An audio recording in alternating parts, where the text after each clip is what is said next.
Okay, so we're going to talk about factoring trinomials. So trinomials in the form ax squared plus bx plus c. And we're going to look at this example here, factoring 2x squared plus 7x plus 6. And just to kind of review, we're going over algebra tiles. 2x squares means you have 2x squares, which are the x by x ones. 7x's, 1, 2, 3, 4, 5, 6, 7 x's, which are the 1 by x ones. And then we've got 6 single tiles. If we arrange these into our rectangle, this is the arrangement we'd come up with, which this side is x plus 2, 2x plus 3. So that is our factors. So how do we get there without using algebra tiles? And so we're going to take and we're going to expand our 7x.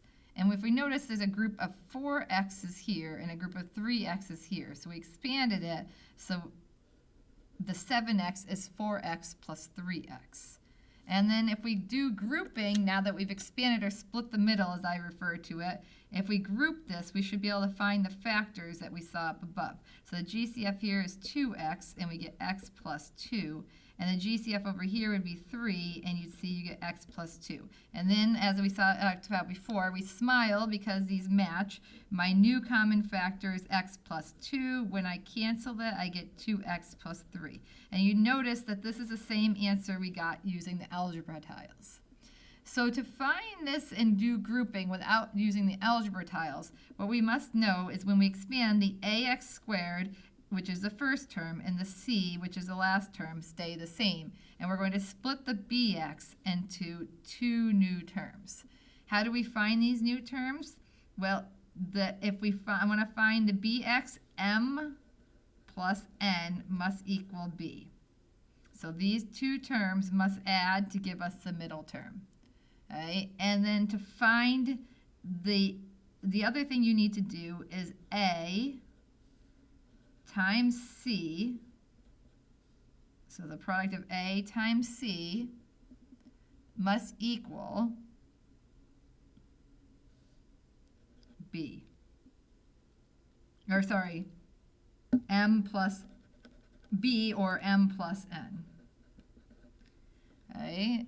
So I like to set this up in a little kind of diamond form. And up here it's going to be a times c, and that's our multiplication. And down here is b, which is our sum. And what we're going to do is find mx and nx, which I call the magic numbers.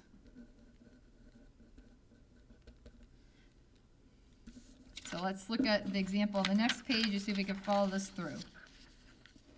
So we're going to factor 5x squared minus 13x plus 6. So the first thing we're going to do is split the middle. So we're trying to find factors of a times c, which is 30, that add to negative 13. So you might say, okay, what multiplies to 30? 1 times 30. If I add those, I'm going to get 31.